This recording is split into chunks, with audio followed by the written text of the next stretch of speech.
हमारे YouTube channel MJK 70 में स्वागत है। और दोस्तों, आज हम लोग यूपी SSC वीडियो री एग्जाम के लिए सामान्य जानकारी से संबंधित महत्वपूर्ण प्रश्नों पर चर्चा करेंगे। तो देखते हैं दोस्तों, पहला प्रश्न दोस्तों है, हाल के वर्षों में भारत में कृषि वित्त का सबसे बड़ा स्रोत निम्नलिखित में से कौन सा एक बैंक है। तो दोस्तों, हाल के वर्षों में कृषि वित्त का जो सबसे बड़ा स्रोत दोस्तों है वो दोस्तों है वाणिज्यिक बैंकें। तो ऑप्शन है दोस्तों हमारे यहाँ पे सही है। दोस्तों, वर्ष 2018-19 में कृषि क्षेत्र को दिए गए ऋणों में विभिन्न संस्थाओं के योगदान की अगर हम बात करें तो वहाँ पे सबसे अधिक जो योगदान दोस्तों रहा है वो वाणिज्यिक बैंक का दोस्तों रहा है। उसके बाद सहकारी बैंक, उसके बाद क्षेत्रीय ग्रामीण बैंक। नेक्स्ट दोस्तों है, अंतर्राष्ट्रीय सौर गठबंधन का प्रथम शिखर सम्मेलन निम्नलिखित में से किस शहर में हुआ था। दोस्तों, अंतर्राष्ट्रीय सौर गठबंधन ISA और ऊर्जा पर आधारित देशों का एक संगठन है और जिसका शुभारंभ भारत और फ्रांस द्वारा 30 नवंबर 2015 को पेरिस में किया गया था। और इस गठबंधन का जो प्रथम शिखर सम्मेलन दोस्तों हुआ था वो 11 मार्च 2018 को नई दिल्ली में संपन्न हुआ था। तो यहाँ दोस्तों हमारा जो राइट आंसर दोस्तों है वो है ऑप्शन ए, नई दिल्ली। नेक्स्ट दोस्तों है, 38वीं समांतर सीमा रेखा निम्नलिखित में से किन दो देशों को विभाजित करती है। दोस्तों, 38वीं समांतर अथवा उत्तर अक्षांश सीमा रेखा उत्तरी कोरिया एवं दक्षिणी कोरिया को विभाजित करती है। तो दोस्तों यहाँ पे हमारा जो राइट आंसर दोस्तों है वो है ऑप्शन डी, उत्तरी कोरिया एवं दक्षिणी कोरिया।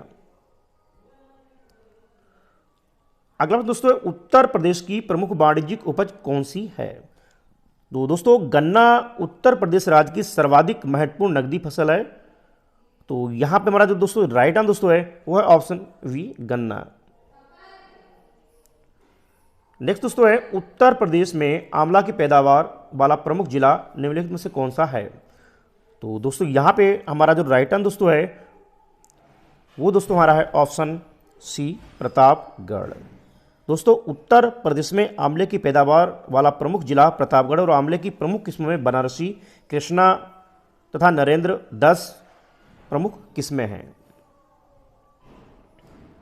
नेक्स्ट दोस्तों है, सैंड्रो कोट्स से चंद्रगुप्त मौर्य की पहचान किसने की थी। दोस्तों, विलियम जोन्स पहले विद्वान थे जिन्होंने सैंड्रो कोट्स की पहचान मौर्य शासक चंद्रगुप्त मौर्य से की थी और एरियन तथा प्लूटार्क ने चंद्रगुप्त मौर्य को एंड्रो कोट्स के रूप में वर्णित किया था। तो दोस्तों यहाँ पे, और उसके अलावा जस्टिन ने जो है सैंड्रो कोट्स और सिकंदर महान की भेंट का उल्लेख किया है। तो दोस्तों यहाँ पे हमारा जो राइट आंसर है वो है option A, William Jones. Next दोस्तों है, भारत के कल्याणकारी राज्य होने का विचार पाया जाता है। तो दोस्तों, भारतीय संविधान की प्रस्तावना तथा राज्य के नीति निर्देशक तत्वों में कल्याणकारी राज्य होने का विचार पाया जाता है। और संविधान की प्रस्तावना में कल्याणकारी शब्द का कहीं भी उल्लेख नहीं है, किंतु उसमें वो अंतर्निहित माना जाता है। तो दोस्तों यहाँ पे हमारा जो राइट आंसर दोस्तों है वो है हमारा ऑप्शन डी, ए तथा सी दोनों, संविधान की प्रस्तावना तथा राज्य के नीति निर्देशक तत्वों में। अगला दोस्तों है, प्रसिद्ध यूनानी राजदूत मैगस्थनीज भारत में किसके दरबार में आए थे। दोस्तों, मैगस्थनीज सेल्यूकस निकेटर द्वारा चंद्रगुप्त मौर्य की राजसभा में भेजा गया यूनानी राजदूत था और इससे पहले वह अराकोशिया के क्षत्रप के राज दरबार में सेल्यूकस का राजदूत रह चुका था। मैगस्थनीज ने काफ़ी समय तक मौर्य दरबार में निवास किया और भारत में उसने जो कुछ भी देखा सुना उसने उसे इंडिका नामक ग्रंथ में लिखा। तो यहाँ दोस्तों हमारा जो राइट आंसर दोस्तों है वो हमारा ऑप्शन सी, चंद्रगुप्त मौर्य। अगला क्वेश्चन दोस्तों है, खिलाफत आंदोलन को समर्थन दिया था। तो दोस्तों, अंग्रेजों तथा तुर्की साम्राज्य का विभाजन करने के बाद जो है खिलाफत आंदोलन प्रारंभ हुआ था और दिल्ली में 23 नवंबर 2019 को होने वाले खिलाफत कमेटी के सम्मेलन की अध्यक्षता महात्मा गांधी ने को प्रदान की गई थी। उस दिसंबर 1919 में भारतीय राष्ट्रीय कांग्रेस के अमृतसर अधिवेशन से खिलाफत आंदोलन को और अधिक बढ़ावा मिला था। दोस्तों यहाँ पे हमारा जो राइट आंसर दोस्तों है वो हमारा ऑप्शन डी, महात्मा गांधी जी ने।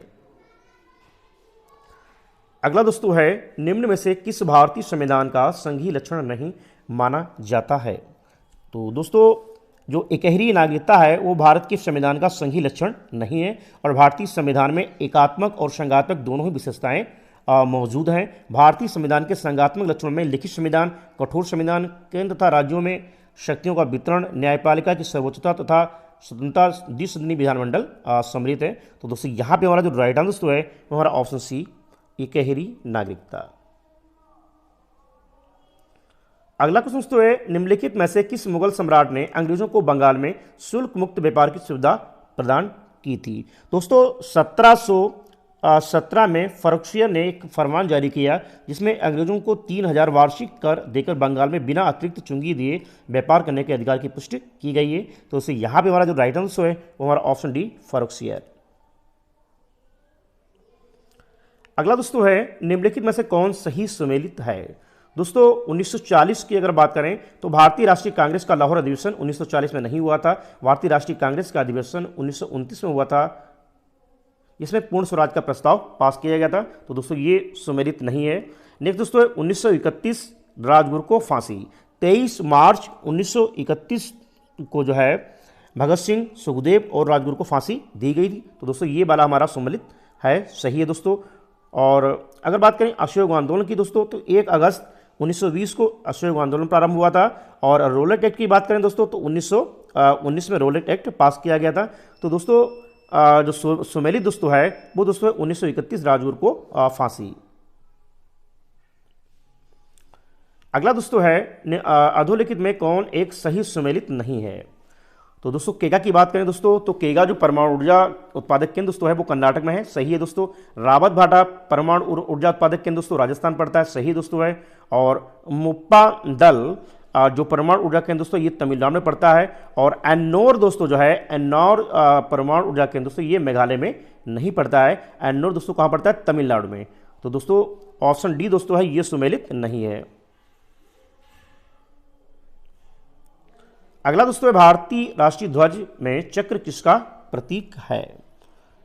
तो दोस्तों भारतीय राष्ट्रीय ध्वज में सफेद पट्टी के बीच में नीले रंग का चक्र है और जिसका प्रारूप सारनाथ में अशोक के सिंह स्तंभ पर बने चक्र से लिया गया है। इसमें 24 तीलियां और ये न्याय का प्रतीक है। तो दोस्तों यहां पर हमारा जो राइट आंसर है वो हमारा ऑप्शन बी, न्याय। अगला क्वेश्चन दोस्तों है, राष्ट्रपति का रिक्त पद भर लिया जाना चाहिए।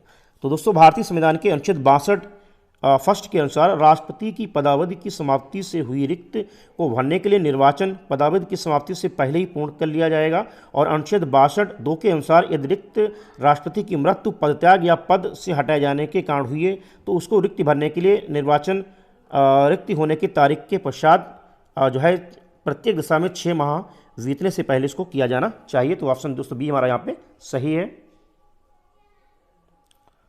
और नेक्स्ट को दोस्तों है, भारत में शिक्षित मध्यम वर्ग ने 1857 के विद्रोह का विरोध किया था। तो दोस्तों यहाँ पे हमारा जो राइट आंसर दोस्तों है वो दोस्तों हमारा ऑप्शन सी, 1857 के विद्रोह से तटस्थता बनाए रखी थी। दोस्तों 1857 के विद्रोह में शिक्षित वर्ग ने कोई रुचि नहीं ली थी, जो इस महासमर की असफलता के प्रमुख कारणों में से एक है। विद्रोही जिस प्रकार अंधविश्वासों का उपयोग करके या प्रगतिशील सामाजिक उपायों का विरोध करते थे। अगला दोस्तों है, कूका आंदोलन किसने संगठित किया था? दोस्तों कूका आंदोलन की शुरुआत 1840 में हुई थी दोस्तों, और भगत जवाहरमल द्वारा की गई थी, और जिन्हें मुख्यतः सियाहान साहब के नाम से पुकारा जाता था। और इनका उद्देश्य सिख धर्म में प्रचलित बुराइयों और अंधविश्वासों को दूर कर इस धर्म को शुद्ध करना था। तो दोस्तों यहाँ पे हमारा जो राइट आंसर है वो है ऑप्शन सी, गुरु राम सिंह। अगला दोस्तों है, सूची फर्स्ट तथा सूची सेकंड को सम्मिलित कीजिए। दोस्तों बात करें आल्पस पर्वत की, तो दोस्तों आल्पस पर्वत दोस्तों ये बलित पर्वत है, और बोसेस दोस्तों जो है ये वर्षों पर्वत है, तो इसमें मिल जाएगा। विंध्य की बात करें दोस्तों तो विंध्य अवशिष्ट पर्वत है, और फिजियामा की बात करें दोस्तों ये ज्वालामुखी पर्वत है।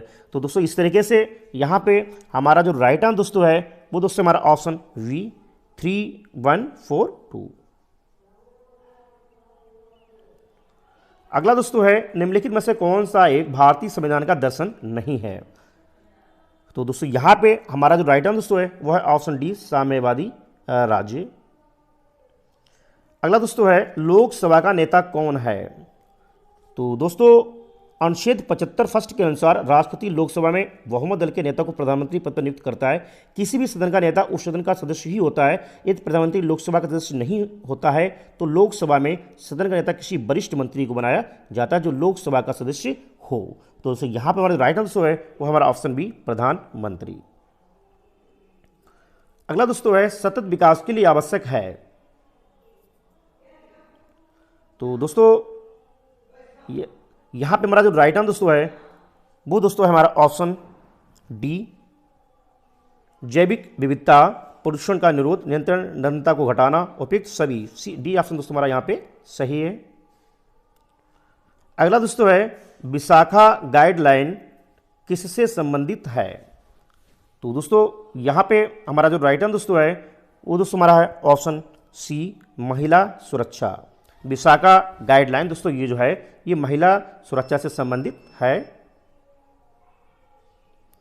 अगला दोस्तों है हल्दी घाटी के युद्ध में महाराणा प्रताप की सेना के सेनापति कौन थे। तो दोस्तों यहां पे हमारा जो राइट आंसर दोस्तों है वो हमारा ऑप्शन सी, हकीम खान। हल्दी घाटी युद्ध में महाराणा प्रताप की सेना के सेनापति हकीम खान थे। अगला दोस्तों है सूची फर्स्ट को सूची सेकंड से सम्मिलित कीजिए। तो दोस्तों बात करें हम लोग पल्लव की, तो दोस्तों पल्लव का जो संबंध दोस्तों है वो दोस्तों है कांची से। पांड्य की बात करें दोस्तों तो पांड्य का दोस्तों मदुरा से, और यादव की बात कर रहे हैं दोस्तों तो देवगिरी से, और काकती की बात दोस्तों वारंगल। तो दोस्तों इस तरीके से हमारा जो यहाँ पे दोस्तों राइट आंसर दोस्तों है वो दोस्तों हमारा है ऑप्शन बी, 2, 3, 4, 1। अगला दोस्तों है निम्न में से कौन संयुक्त राष्ट्र सुरक्षा परिषद का स्थायी सदस्य नहीं है। तो दोस्तों संयुक्त राष्ट्र संघ की सुरक्षा परिषद में कुल 15 सदस्य होते हैं, जिनमें 5 स्थायी सदस्य होते हैं, चीन, फ्रांस, रूस, ब्रिटेन तथा संयुक्त राष्ट्र अमेरिका, और 10 अस्थायी सदस्यों का चुनाव आम सभा द्वारा 2 वर्षों के लिए किया जाता है। तो दोस्तों यहाँ पे हमारा जो राइट आंसर है वो दोस्तों ऑप्शन ए,